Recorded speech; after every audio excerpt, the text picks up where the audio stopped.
outside. Just a bit of cloud floating its way in along eastern coastal areas.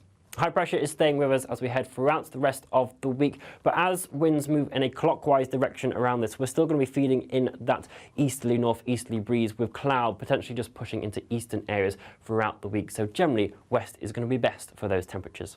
Bye-bye.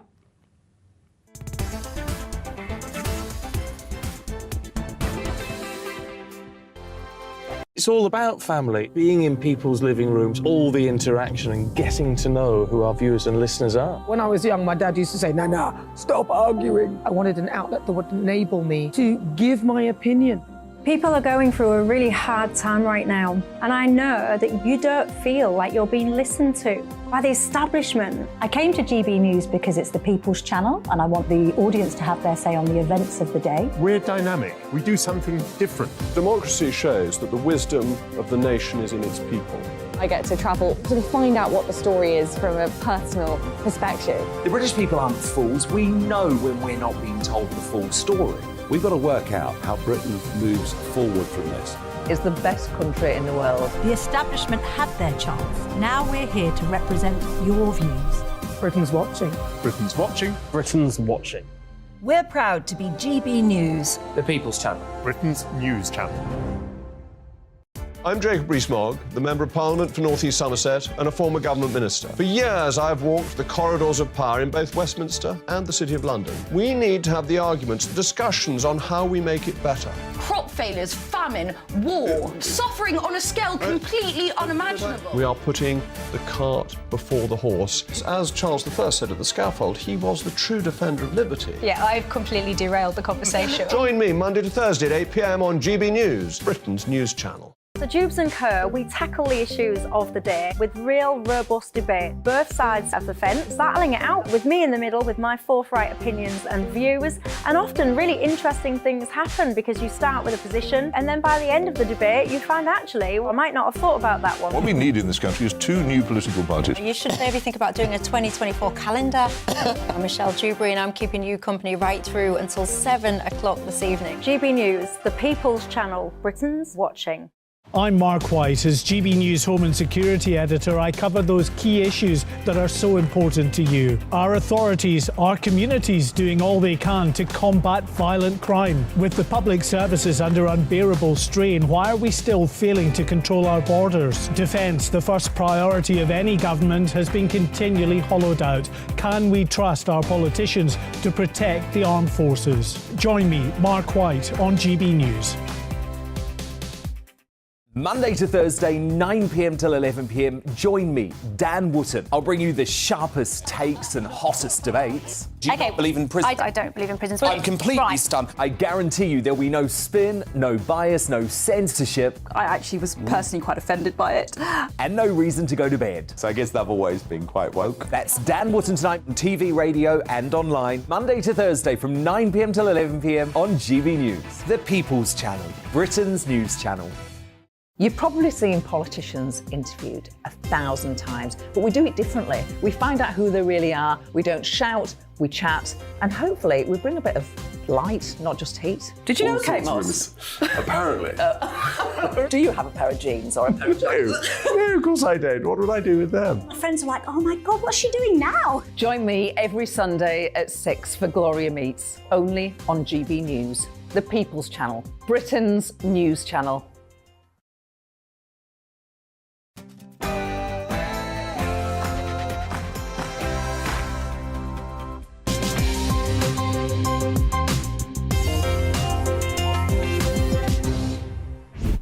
Welcome to Gloria Meets. First up tonight, it's the Conservative MP, Paul Maynard. Basically at birth, the umbilical cord got wrapped around my neck. I got starved of oxygen. It led to a degree of brain damage and I had cerebral palsy. Life and Times with former First Minister of Northern Ireland, Arlene Foster. And then Daddy came in crawling on all fours with blood coming from his head. He wants to be the Conservative candidate for London Mayor and beat Labour's Sadiq Khan. It's Paul Scully.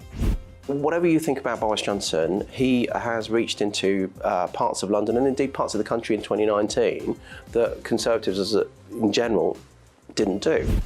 All that after your news headlines.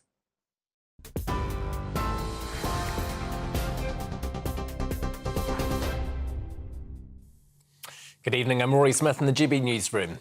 ITV has denied that This Morning is under review following reports the show could be axed. Sources have told GB News that bosses have just 7 days to save the programme following the Philip Schofield affair. Staff members who raised concerns about the TV presenter's actions say executives need to prove they're properly addressing the issue. The broadcaster has confirmed the show will air tomorrow, but viewer opinions vary over the fallout. It's not really for us to judge someone. I mean, what he did, if it's true that this young chap was 18, there's nothing to do with us. I think he should speak to his family. I will say that I think perhaps the show needs fresh people on. I think that the show really relied on the chemistry that Holly and Phil had. For me, I'm less keen to watching the programs with them. As they split, I'm all right, and I think that Holly's gonna get the career even bigger now, you know.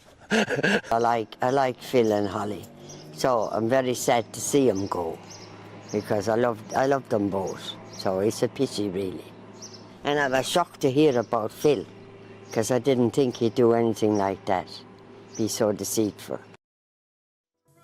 Well, it comes as new details emerge about Schofield's relationship with the young ITV employee who was reportedly 15 years old when they first met. The Mail on Sunday says the TV presenter arranged an interview for him, which resulted in a job as a runner when he turned 18. The affair started later. Well, the editor of the Mail on Sunday, Charlotte Griffiths, says they were right to question the relationship. It's so unprecedented. And he wrote to Katie Hind and said, I don't expect any mercy, which is extraordinary. And it's because actually Katie had been very brave and done a story a couple of weeks ago that sort of went quite far to hint at this friendship.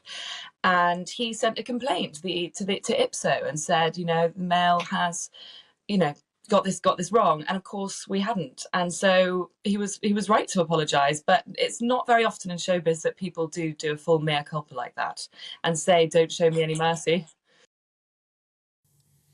In other news this evening, a 5-year-old girl has died following a house fire in Pembrokeshire. Despite the efforts of emergency services, Alicia Salisbury passed away at the scene of the blaze in the Ponte Glacier area late last night. Her family, who described her as a beautiful daughter and sister, are being supported by specialist officers. The force says it's working to establish the cause. The government is launching an ad campaign to stop people from crossing the channel. The advert, set to be circulated in Albania next week, will warn people they face being detained and removed if they make the journey. Critics have already branded it as pointless, saying it won't deter them. Well, a record number of people made the crossing in small boats last year, and more than 6,000 have been intercepted so far this year. Well, meanwhile, Labour says it would impose time limits on hiring overseas workers in a bid to curb migration. The Shadow Home Secretary, Yvette Cooper, has told the Sunday Telegraph it would serve as an incentive to train British workers. She also suggested the party would ask the Migration Advisory Committee for appropriate timescales for importing labour. Supermarkets could be asked to introduce a price cap on basic food to help struggling households. The government is reportedly drawing up plans suggesting the move, but a Treasury source told the Sunday Telegraph it would be voluntary. The scheme would see retailers charging the lowest possible amount for products like bread and milk. Food prices, which are expected to keep rising, have increased by 19.1% in the year to March. TV, online, DAB+ radio and on TuneIn. This is GB News. Now though, time for Gloria Meets.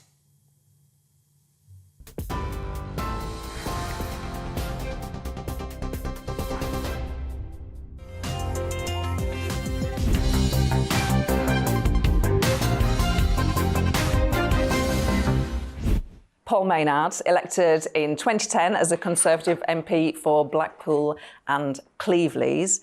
Thanks for coming in today. Really looking forward to getting to know you better. You have cerebral palsy. Tell me what happened to you at birth. Basically at birth, the umbilical cord got wrapped around my neck. I got starved of oxygen. It led to a degree of brain damage and I had cerebral palsy, of course, a very broad spectrum, and I know I'm at the milder end, but nonetheless, it does affect some of my motor skills, some of my coordination. When I get tired, I have a tendency to trip up, so it's not really great. How does it impact your childhood? I suppose in the most obvious way, I started out at a nursery unit in a special school, which I don't think any other MP has done, certainly, but I was able to transfer to mainstream fairly early on. So I was fortunate at school. There was no real bullying at all, and maybe the odd name or two, but everyone was actually very supportive of me. Only when I went into politics, it got a bit more challenging, perhaps. So yeah, my childhood was fairly normal, I would argue. Only when you got into politics that it became more challenging? Yes. In terms of prejudice? I think that's when people started to notice the difference, when expectations were either lower or higher, or people started to judge you on having a disability. They began to put a label around your neck, and that, I think, meant some of the challenges came to the fore then. You were judged much more on having a disability, I felt. Who by? Oh, participants, you know, party members, opposition members, you name it. You were seen through that lens a bit more. So I knew I then had to be better than the best. I had to up my game. I had to, you know, I couldn't afford to speak from notes. I had to do I made sure I did my maiden speech, for example, without notes, because I knew that I had to prove myself. And maybe that's what motivates me even now after 13 years in this place.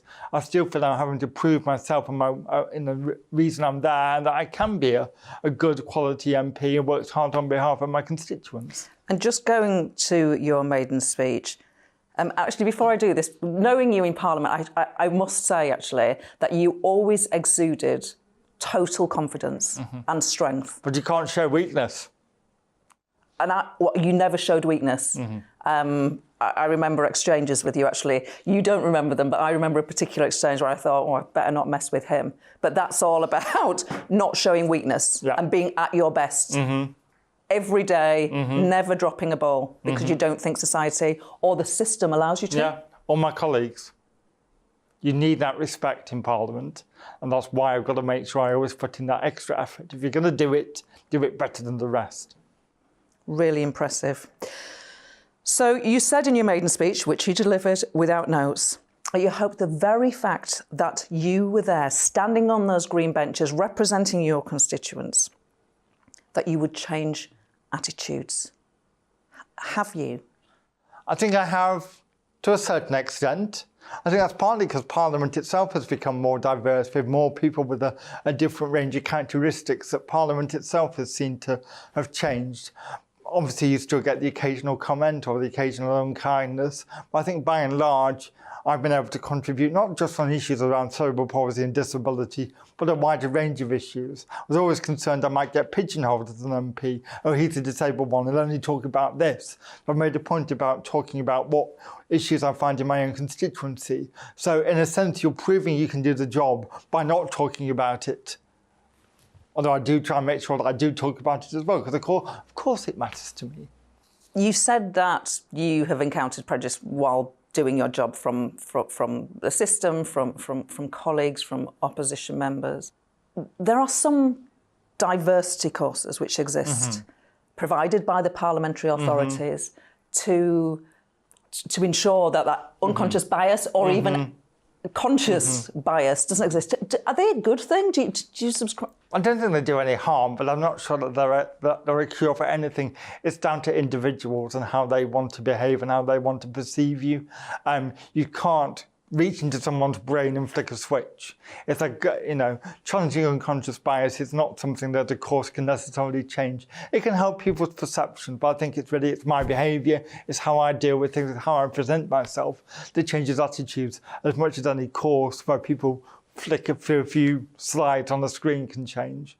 Every time, this is a quote from yourself, every time I stand up in this place, those green benches, I get an email saying, why were you drunk before you appeared in the House of Commons chamber? I think that's a misunderstanding of cerebral palsy because it affected my voice box, particularly strangulating my voice. What I hear inside me sounds perfectly comprehensible. I watch myself on TV, I'm absolutely horrified. So I know I've got to be a little clearer with my diction and how I speak. But, I was coming to Westminster this week, yesterday morning, walking through the streets of Preston on the way to the station, 2 blokes standing on the street laughing at me and pointing. You know, it still goes on to this day because people simply don't understand. It's part ignorance, it's part strange jealousy in some way. How dare he do this job when I could do it better sort of attitude. But it still goes on. But you know that you just have to carry on, you know, whatever. And for anybody who has cerebral palsy, I don't know if you would mind me saying, or another visible disability, correct me if you think any of my language is wrong, who thinks, is it for me? Is Parliament for me? What's your words of advice to them? Well, I always get a little concerned when people tell me that I'm a role model for them, because I'm not a role model for anyone. But I do think that, you know, I want everyone to feel that they can play a part in public life, whatever political party they're in or they support. Equally, I do tell lots of people, don't assume a career in politics is the right path to go down. Make sure you have several arrows, you know, several bows to your arrow, that you've got alternatives, because politics is not really a career, it's a form of public service that can end at any moment. So, yeah. How do we break down the misunderstandings about cerebral palsy? Is there campaigning work that you are doing that's going on now? Yes. I mean, I co-chair the all-party group with Mary Kelly Foy. We do a lot of work with the new charities set up called Action CP, doing reports not just on diagnosis, but on early years life, transitions from school to university and all that sort of thing. So we can start to challenge. But I think because cerebral palsy is such a broad spectrum of a condition, it can go from me to those who have, you know, no control over their limbs at all, for example. It's very hard to narrow it down and say, we've changed attitudes to cerebral palsy. I know people with ascertained cerebral palsy who have PhDs in astrophysics, yet can't express themselves without a computer. It's incredibly impressive what they're able to achieve. So I think challenging perceptions is all about what you can achieve and showing what you've done in life. That's what changes perceptions, in my view. Could you encourage, or do you feel you have a role to encourage more disabled people to enter Parliament? I hope so. And I always look to explain to people the challenges I face, but everyone's challenges are going to be different. I'm not in a wheelchair. But the Palace of Westminster, as you will know, is a hopelessly inaccessible place for those in a wheelchair to navigate around. So my challenges are not every person with a disability's challenges. But, you know, the House authorities are always superb at trying to work around and provide support, whatever those challenges are to individuals. Is there one thing that you'd say, if only Parliament did this, that would make my life easier? Is there such a thing? As I said, I think it differs to each and every individual, and luckily, I can function, as it were. I can get around. I can read. All those sort of things. So I don't have one single obstacle that needs to be overcome. But I recognise many others do, and I know Parliament always tries, and Mr. Speaker always tries to make sure they can participate fully. Let's do a bit of politics. I read a piece where you were described as a Rishi Sunak superfan. Yes. Do you accept the label? Absolutely, and I still am. For those colleagues, and this happens in all parties, you know, there are superfans of leaders, there are sceptics, there's ambivalence. Anyone who's not a superfan, tell them why they should be a Rishi superfan. I think we're speaking shortly after the local elections, where we haven't seen the greatest performance from our party. I think I would say to those who are doubters, perhaps, that now is not the time for the party to fall into infighting. We're demonstrating our competence as a government. No one can doubt the Prime Minister is a good man trying to do his best in a difficult job. No one would ever suggest otherwise, in my view. That the party has to focus on the future. Yes, I think we need to see more vision, more of a positive reason to vote Conservative. That's why I want those who are perhaps more fond of previous regimes to feel they can play a role. I have some sympathy for some of their ideological positions. You know, I want to see a different approach to house building, but it has to be one that creates consensus rather than division, trying to prove a point. So give us your ideas, work within the mainstream of the party, and then I think we can deliver a much more powerful vision for the future. You once said, I see myself on the right of the party. I'm not a one nation wet lettuce. What's a one nation wet lettuce? So I think there may be some who have considered themselves on the left of the party who think that actually anything radical, anything reformist, anything too changey is a bit too crunchy for them. And a wet lettuce doesn't like crunchiness. Final question. You were a minister. You were a minister for a number of years. Yeah. You were a transport minister. How was the civil service? I don't think they needed to make any allowances for you, but you were different from most other ministers. Was that an asset, or did there need to be some work done around how the civil service operates? I think they saw me through fresh eyes. I'm not sure they quite knew what they had to anticipate. They were quite nervous at first. As, do we need to do this? Oh, Minister, can you take the stairs? Minister, can you do this? I had to say, stop calling me Minister. It, really unnerves me. So I think at the end of the day, my natural enthusiasm for the brief, the style of working, to me it was a team. You collaborated, you did all that sort of thing that, ended up, many of the officials I work with remain some of my best friends that I see on a regular basis. So I consider that a success in terms of working with the civil service. Not every minister can probably say that. Paul Maynard, it's been an absolute pleasure. Thank you. Thank you. Coming up, Arlene Foster. Would it be fanciful to even think that there could ever be any sort of agreement with the Labour Party in the DU? No, I don't think so. I don't think so at all. And I think there is quite good relationships with the Secretary of State for Northern Ireland, the Shadow Secretary of State for Northern Ireland, Peter Kyle, and indeed with Sir Keir as well. So no, not at all. Coming up, Paul Scully. Listen to people, act as a human being first, politicians second, when you're deciding on how to make the right decisions in Parliament.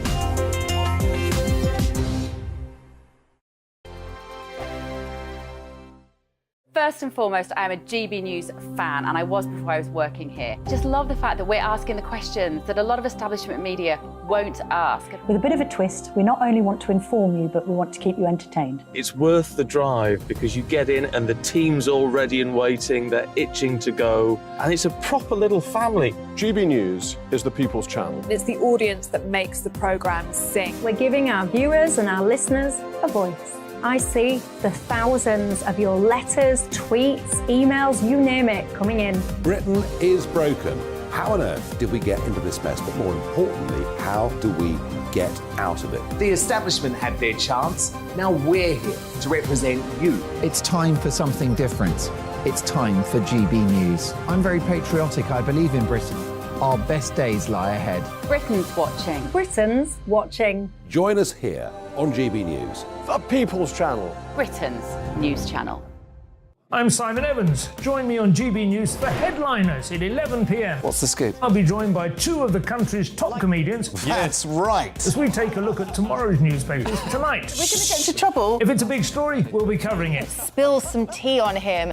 There we go. But we'll also have some fun. I wouldn't stick up a bank.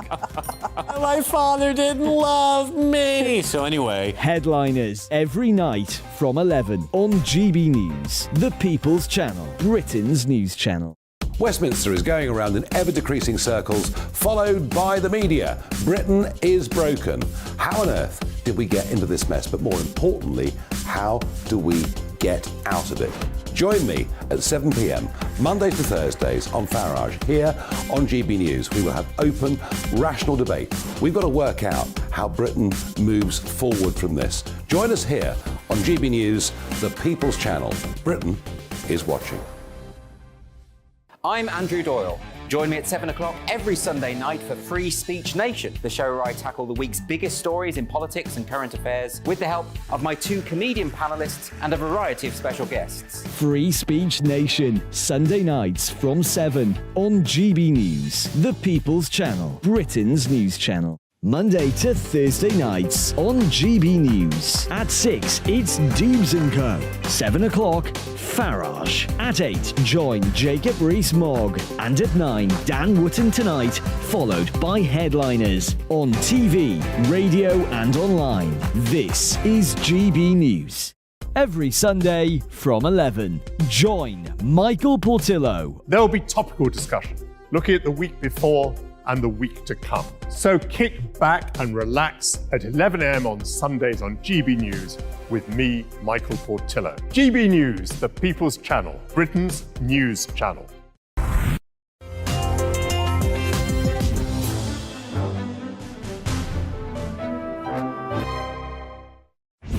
Arlene Foster, looking forward to talking about your life and times in politics. I'm going to start by talking about a childhood defined by the Troubles. Your father was shot in the head by the IRA. How old were you? What is the impact on you personally? So we lived quite rurally, very close to the border with the Irish Republic. My father was a police officer. He used to come home quite late at night from duty, and on this occasion I think the IRA thought he was coming home late that evening, and they hid behind a hedge quite close to our house. As it was, he was actually in the house, he wasn't coming home, but he'd gone out to close in cattle for the evening about 9:30, 10 o'clock. And I was just 8.5 at the time, my brother was 4, and you could hear the rapid gunfire. Of course, when you're that age, you didn't know what it was, and you looked at your mother, who was sitting there deadly still, and then Daddy came in crawling on all fours with blood coming from his head, ushered us all upstairs, because of where we lived. He had flares in the house to alert the security forces if there was an attack on him, put off the flares, and we all had to lie on the floor then until about 7-8 minutes later help came. But you know, at the time it is a very stark memory obviously for me, but other things could have happened. We understand that the gun that was used to try and kill my father jammed. If it hadn't jammed, would they have come after him into the house? There's a whole load of imponderables, but my father survived. We had to move away from our home then to an, in quotes, safer area, which was a big strain on the family, because my grandmother lived with us. She was in her 80s, had always lived in the countryside, and then we were moving to a town. It was very different and very difficult at that time. But my father survived, and we're always very thankful for that, because there are so many people who were attacked at that time in the late 70s and through into the 1980s who didn't survive. And we're very thankful that he lived for another 32 years after that. What's the impact on an 8.5-year-old's mental health of going through something like that? Children, it's always said, are quite resilient, but perhaps there are.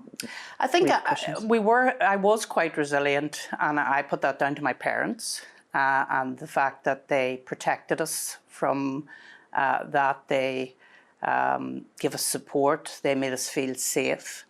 And I think the fact that I do recall after it, before we moved house, it was about a month where we stayed in the house before we moved to Lissenski, which then became our home. I do recall at night when I went to bed, I pulled the covers over my head as if that would secure me, if you know what I mean, and nobody would see me if somebody came to the house. So obviously there was an impact, but at that time, unlike today, there's no services. And it's actually one of the things that developed after the Enniskillen bomb of 1987, that services were put in place to support people. And the Oma bomb, of course, in 1998. So services have developed, and I'm thankful for that, particularly for young people, because, of course, very recently, when Detective Chief Inspector John Caldwell, the attempted murder on him, his young son was present and seen all of that happening. And I really hope that he gets all of the support that he needs to get through what has been an awful experience for him as well.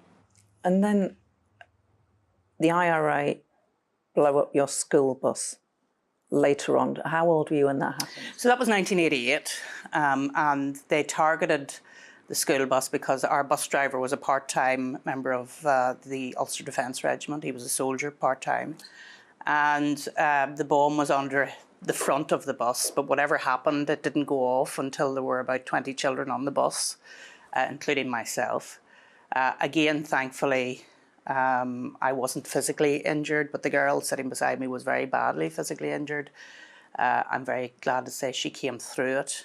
And came through it very well. But, you know, it was a terrible time. And sometimes when I look back now, I'm very thankful that my children haven't had to live through what I lived through. That's not to say I didn't have a happy childhood. I did have a happy childhood, a very happy childhood. And I put that down to the fact that my parents made it as normal as possible in what were abnormal circumstances. And during your first term as First Minister of Northern Ireland, your deputy is the former IRA commander, Martin McGuinness. What was the most difficult part of working together? Well, I was very aware of who Martin McGuinness was because I'd been in the executive since 2007. He had been the Deputy First Minister for all of that time. And I'd seen the way that he had operated. I knew his history. I knew he was an IRA commander. I knew he had also been the man who was suspected of trying to murder my father was later killed by the SAS as he was going to do other deeds. And Martin McGuinness gave a eulogy at his funeral about what a great guy he was. So I knew exactly who I was dealing with, but I also had to recognise that he had been voted into that particular position. I had been voted in to the position I was holding. And to try and build for the future, I had to try and deal with my feelings towards him, my feelings towards the IRA, to try and move things forward. And I'm not going to tell you it was easy, Gloria, because it wasn't. It was difficult. But I think it was the right thing to do. I mean, other people didn't think it was the right thing to do. And I absolutely acknowledge that and have a lot of empathy from where they came from. But in order to move things forward in Northern Ireland, I felt it was the right thing to do. And that's why I shared power with him. So that was between 2016 and 2017. Then you are First Minister again from 2020 to 2021. You're leader of the Democratic Unionist Party from 2015 to 2021. The first woman to hold either of those positions. Do you think you were treated differently in politics because you were the first woman to hold those positions? Yes, I think in a positive way and in a negative way as well.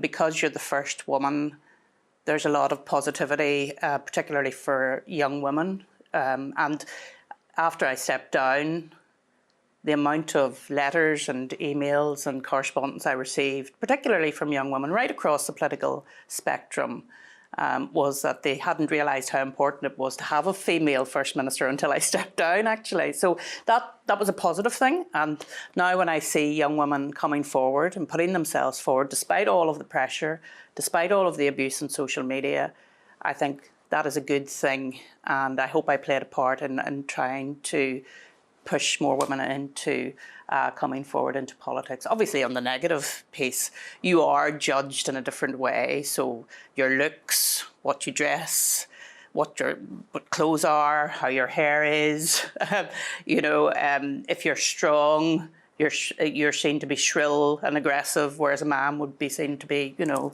the money and being a good leader. So there are different ways women politicians are looked at than men. I hope there will come a time when that's not the case, but I think we're in the transitional period at the moment, and women are still judged in a different way from men. And when I see the caricatures of some of our leading female politicians at Westminster, I think that wouldn't be the same for a man.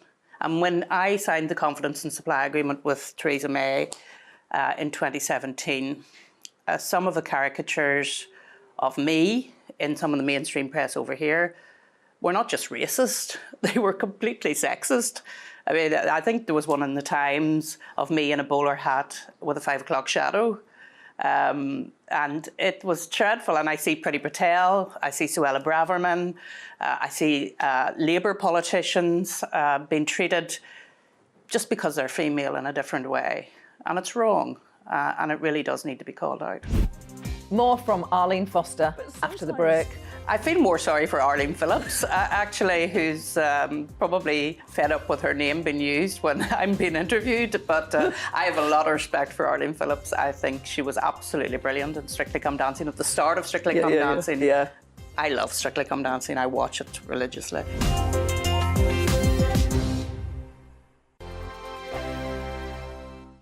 It's all about family, being in people's living rooms, all the interaction and getting to know who our viewers and listeners are. When I was young, my dad used to say, no, stop arguing. I wanted an outlet that would enable me to give my opinion. People are going through a really hard time right now, and I know that you don't feel like you're being listened to by the establishment. I came to GB News because it's the People's Channel and I want the audience to have their say on the events of the day. We're dynamic. We do something different. Democracy shows that the wisdom of the nation is in its people.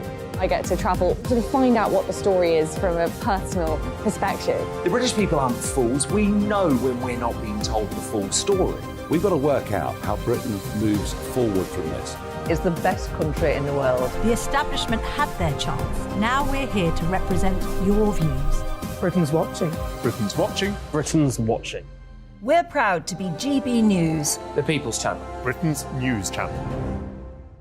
Join me, Patrick Christie's, Monday to Friday, 3 till 6. We tackle the day's news agenda like you've never seen before. It's high tempo, high octane, the most controversial topics, and the best guests. You will not be able to take your eyes and ears off it. I'm not afraid to ask the questions that you really want answered. 3 till 6 p.m, Monday to Friday on GB News, the People's Channel, Britain's news channel.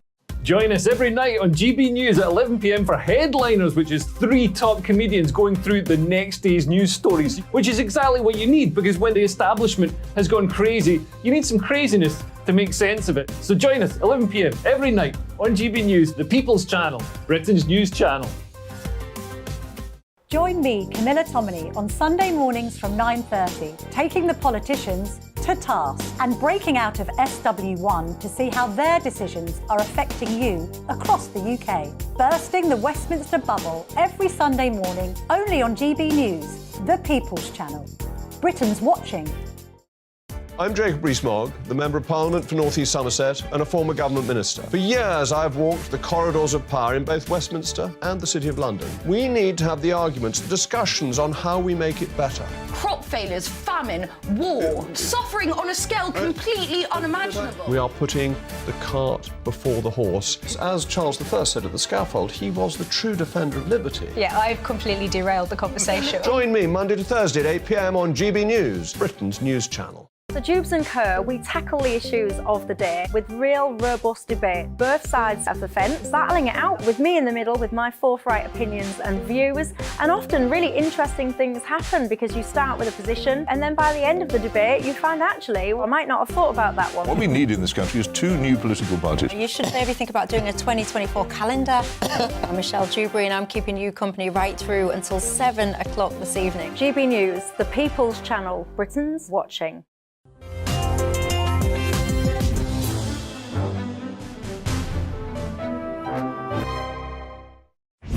Let's talk about that Theresa May government when the support of your party helped to keep Theresa May in power. The predictions are that the next general election could well result in a hung parliament. Any advice for your successors about whether you should play a similar role in supporting either party, whoever is the biggest party? Well, I'm looking with interest at the polls at the moment and the possibility of a hung parliament coming again. And at that time, we took a decision not to go into formal coalition, but to go into a confidence and supply agreement where we would support on particular issues, particularly around Brexit at that time, and to bring benefit for the people of Northern Ireland, which we did through the arrangements. And I think if it happens at the next general election again, the party leader will have to decide what sort of, if he's asked to help, he'll have to decide whether to go into coalition, whether to go into a confidence and supply agreement, whether it's good for the people of Northern Ireland, whether it's good for the nation as a whole, which is one of the reasons why we did it. We felt we were allowing the nation to honour the Brexit vote which had taken place. So there's a whole load of imponderables, but I'll watch very carefully and with interest if it happens the next time around.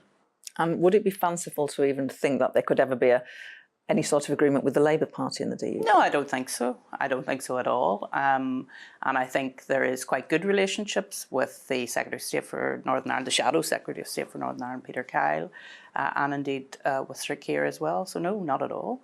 let's look at last week's local elections. Sinn Féin, Nationalist Sinn Féin, now the biggest party in local government.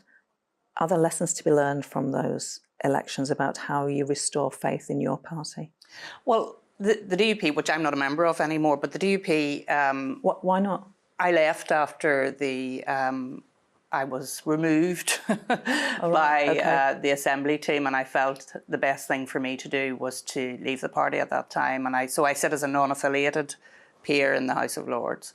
Obviously, I'm still a very strong unionist and will continue to advocate for the union. And indeed, I've set up a foundation to do just that called Together UK, which works with all of the parties across the UK, not just one particular party. So leaving one particular party has allowed me to sit right across unionism and not just in one particular party. So that's probably why.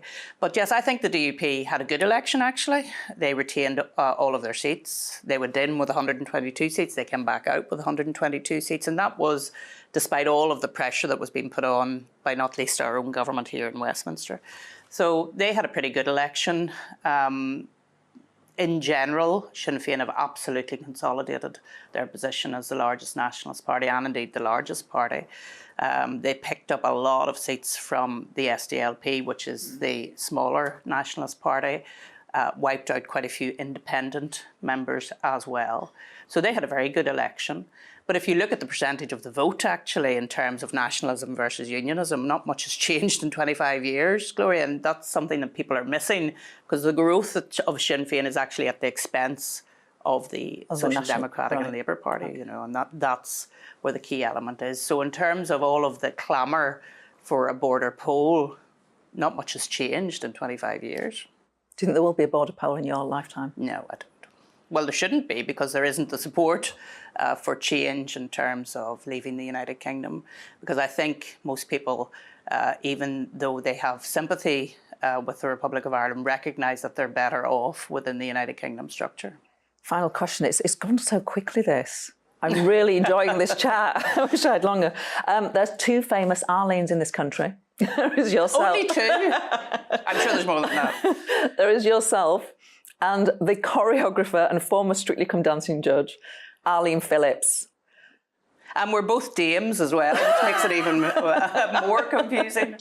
But sometimes in interviews, yes, political interviews, and people get your name confused and they call you Arlene Phillips. Does it annoy you or do you laugh it off? I feel more sorry for Arlene Phillips, actually, who's probably fed up with her name being used when I'm being interviewed. But I have a lot of respect for Arlene Phillips. I think she was absolutely brilliant in Strictly Come Dancing. At the start of Strictly Come Dancing, I love Strictly Come Dancing. I watch it religiously. But I thought she was absolutely brilliant. To see another Arlene on screen like that, who was absolutely brilliant at her job, was wonderful. So yes, I probably feel rather sorry for Arlene Phillips when she's referenced instead of me. Would you do Strictly Come Dancing? Oh, I don't think I'd be fit to do Strictly Come Dancing, but I do love it, and I think it's a wonderful programme. That was a wonderful chat. I thoroughly enjoyed it. Arlene Foster, had to check that.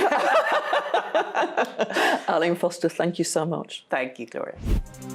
Coming up, Paul Scully. Everybody wants to see more policemen on the street, but they've got to be the right ones. They've got to have the confidence of the public, and because we have policing by consent.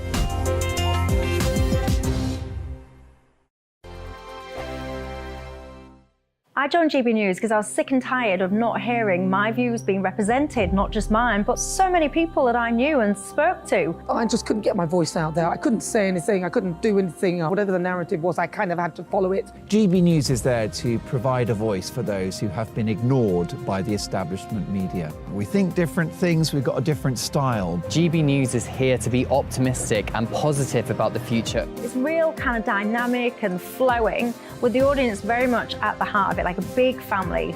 Here at GB News, we talk about the things that matter to you. Hearing the voices from right across our towns and cities, especially our towns. All sides of the argument represented with a heavy dose of opinion. We're on a mission here to make a difference. And the GB News family really is here for you, and whatever time of day you can watch or listen. Britain's watching. Britain's watching.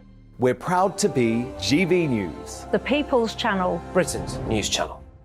I'm Mark White. As GB News Home and Security Editor, I cover those key issues that are so important to you. Our authorities, our communities doing all they can to combat violent crime. With the public services under unbearable strain, why are we still failing to control our borders? Defence, the first priority of any government, has been continually hollowed out. Can we trust our politicians to protect the armed forces? Join me, Mark White, on GB News.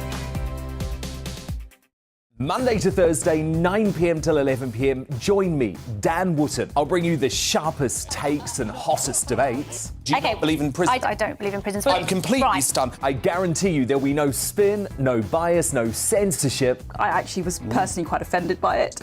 And no reason to go to bed. So I guess they've always been quite woke. That's Dan Wootton tonight on TV, radio and online. Monday to Thursday from 9 p.m. till 11 p.m. on GB News. The People's Channel, Britain's news channel. You've probably seen politicians interviewed 1,000 times, but we do it differently. We find out who they really are, we don't shout, we chat, and hopefully we bring a bit of light, not just heat. Did you know Kate Moss? Apparently. Do you have a pair of jeans or a pair of jeans? No, of course I don't. What would I do with them? My friends are like, oh my God, what's she doing now? Join me every Sunday at 6 for Gloria Meets, only on GB News, the People's Channel, Britain's news channel. Start the day with GB News. We catch up on all the big stories you didn't hear the night before. And take a look at what the world's talking about this morning. That's right, Monday to Thursdays from 6 o'clock. It's Breakfast with Eamon and Isabel. Straight after breakfast, join us, Bev Turner and Andrew Pearce. We're going to take you through till noon. We'll be tackling the big topics of the day, including the things that the other channels just won't talk about. If it's happening here. Wake up to mornings on GB News, the People's Channel. Britain's news channel.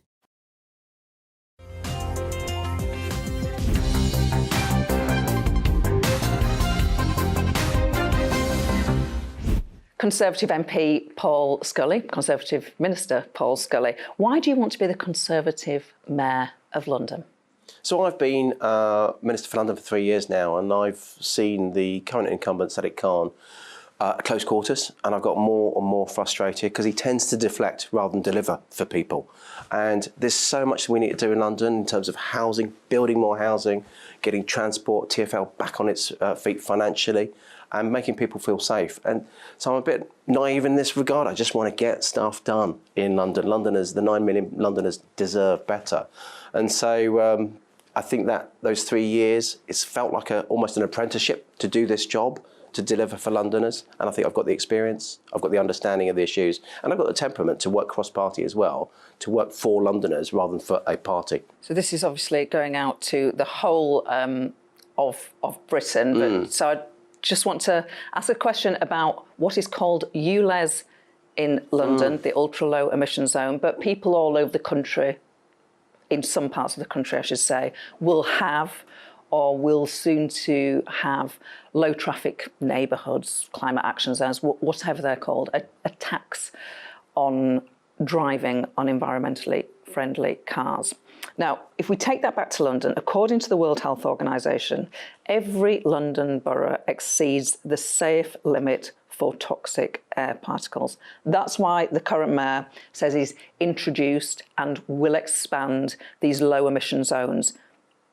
You're not going to do that. Just tell us what you would do about the quality of London's air. So it was a Conservative Mayor, Boris Johnson, that introduced the first ultra-low emission zone in the centre of London. And you back that? And absolutely, and that works. Residents wanted it. It works. Why? Because there's alternatives. There's good public transport in the centre of town. Now, that may work. I don't want to speak for other cities, but that may work in Birmingham, Manchester, wherever, where if there is good alternative public transport, which allows people to have choice and get out of their cars. You want to take people on that journey, pun fully intended, to make sure that they can move towards more sustainable forms of transport. So what would I do instead? I would spend the money that's £200-300 million that the mayor's spending on cameras. I'd spend that money on better public transport for outer London. If there's anything left, you can have scrappage schemes, dedicated scrappage schemes for Londoners, better than the one he's offering, but also making sure that you can get rid of the particulates on the London Underground, which actually are also being proved to be highly polluting. and make sure that the public transport we got, like buses, we complete the electrification of them so that they are in themselves zero emissions. It's a tough job that you want to do. Sadiq Khan, the current mayor, said recently that his mental health has recently deteriorated following the death threats he receives and the terror attacks that have taken place in our capital city. He's a human being, demonstrated that. Are you up for those sort of stresses and strains? I am. It's not easy, and I feel sorry for anybody that has had real mental health strains in particular. And I've seen it not just from the reports from Sadiq, but I've seen it firsthand from colleagues in the House of Commons. Of course, I've had 2 colleagues and friends die at the hand of extreme behaviour. David Amos and obviously Joe Cox. And they were the 2 worst days of my political life because I just found it really difficult. I still find it difficult to talk about them and what happened to them because it could have been any one of us. And so it's understandable that it takes a toll. But you know what, I can't hide away. There's so much to do. And if we hide away, if good people hide away, nothing gets done. And so I do love the job that I'm doing. I would love to be Mayor of London so that I can deliver for Londoners. I find it really important that we carry on as normal. Terrorism is about terrorising people. It's about creating fear. We've got to rise above that. Is abuse just a normal part of being a politician these days? I'm not sure it's a normal part. It does step over on occasions, and I've seen, especially women, especially people from ethnic minority backgrounds, get abused. But it's been a cost for me. My family broke down, my marriage broke down whilst I was MP a few years ago. So there is a cost on a lot of people. We give up stuff to do this job. But I understand that's the world's smallest violin for a lot of people. They're going to look at this and think, well, you're a politician, you've got this amazing job. And it is fab. I really love it, but it does come at a cost sometimes. Do you think your marriage broke down because you're in politics? I think partly what politics does, it just drives a great big wedge through it, because you do have to be really driven to, first of all, get elected. I always talk about the thing, Isabel Hardman wrote that book about why we get the wrong politicians, and you have to have emotional intelligence to be a good politician. Problem is, first of all, to want to be a politician, you have to get up at, on a Saturday morning, knock on doors. You have to do a lot of different things. You have to have a bit of an ego. So emotional intelligence might be slightly smaller than others. And then the rest of it gets driven out of you by the selection and election process. So it takes a rare beast to actually still have really good emotional intelligence to make the right decision, listen to people, act as a human being first, politician second, when you're deciding on how to make the right decisions in Parliament. So you've just embarked on this selection process, as in all the parties' candidates are ultimately chosen by the members of that party. What will you do if you don't win? Well, if I don't win the selection, then I will do my best as a minister and a sitting member of Parliament to do my job for my constituents and for national government. But I'm very driven by what I can do for Londoners, because so much of my inbox actually is about housing, transport and police. And in London, a lot of that doesn't sit with the government. It sits with the devolved power, with the mayor. But I'm not a career politician. I came in as a marginal seat. It was very 50-50. Whether I'd win or not, I would have been back at my desk running my old business if I had lost. And I'm not going to retire as a politician either. I don't want this to define me in my life. I'm here to do what I can in a slightly naive Miss World approach to life on this. And so if I lose, whether it's the selection or the election, I'll be sad, I'll be frustrated, but I'll get over it. It's not about me. This March, Louise Casey's report into the Metropolitan Police concluded that it is institutionally racist, misogynistic and homophobic. What's the plan? So I actually saw Sir Martin Rowley with some of the other London MPs just this week, and he was talking about how to have increased trust, lower crime. It's really important to make sure we get behind him on that journey. What I want to see from him, everybody wants to see more policemen on the street, but they've got to be the right ones. They've got to have the confidence of the public, and because we have policing by consent. So what I want to see from Mark is a really good programme for vetting, and not just vetting people coming into the police service, but ongoing vetting as well. Now that looks like he was making a very compelling case for us to look at the regulations around it, and then we've got to make sure, second stage, is that they are more ingrained in the community, that they can be around the beat, speaking to people, gaining that trust there. But they're also attending crimes like burglary, low-level crimes as well. Would you make them attend every burglary? Yeah, absolutely. And again, the Commissioner said that, and I'm totally behind him on that, because people feel if a bike's nicked, a phone's nicked, or a house is burgled, you just get a crime number for your insurance, and that's it. We need more than that. Okay, so we're talking on Wednesday. This programme is going to be broadcast on Sunday. On the day that we are chatting, Boris Johnson has faced new allegations about breaking more lockdown rules.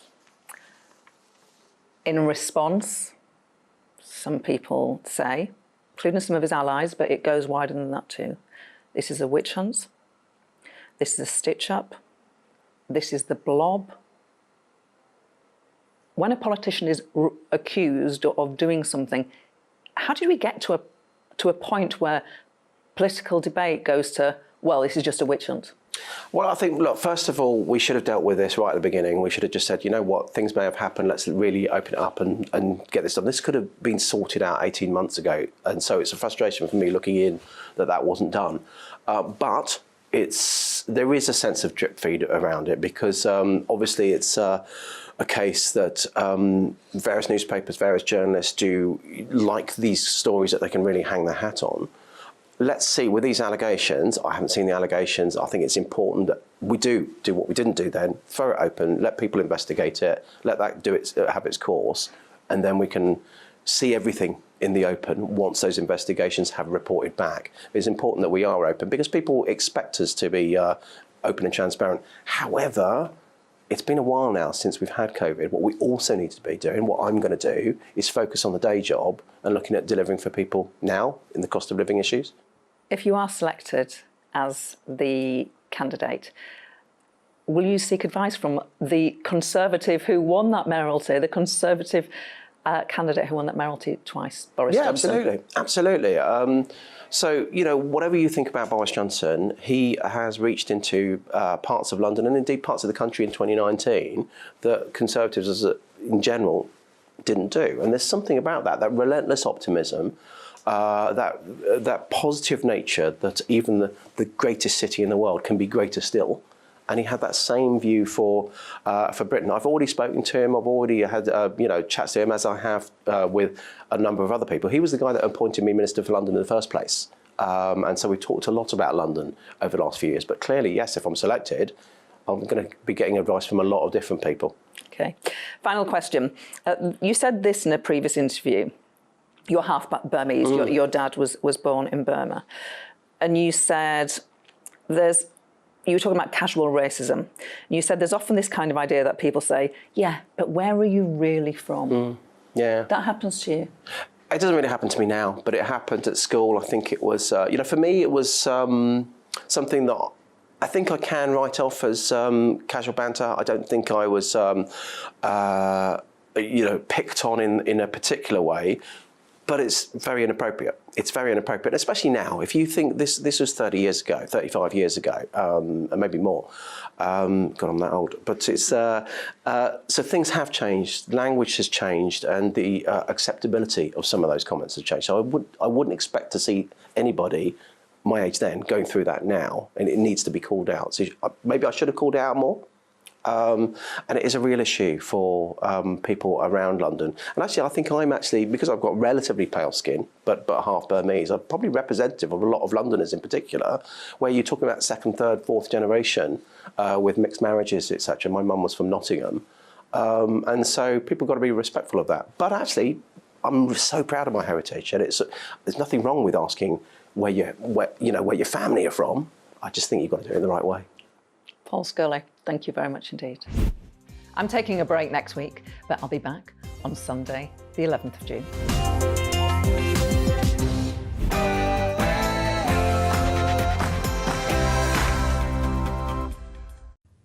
Hello there, I'm Jonathan Vaughtry here with your latest GB News weather forecast provided by the Met Office. I hope you've been enjoying the long weekend so far. There has been a lot of fine weather around thanks to high pressure that's been with us and is staying with us throughout the rest of Sunday and into Monday as well. Whilst it's staying largely dry, we do just have this slight squeeze in the ice bars across the southern half of the UK, so the breeze is going to be strengthening throughout this evening and overnight. So just be aware if you're out camping out here. Elsewhere, the cloud will be melting away throughout the night and we'll see a good number of clear intervals developing. That will allow temperatures to just drop off ever so slightly overnight. Most towns and cities will be down in single figures, but there is the risk of a patchy rural frost for parts of northern England, Northern Ireland and Scotland as well.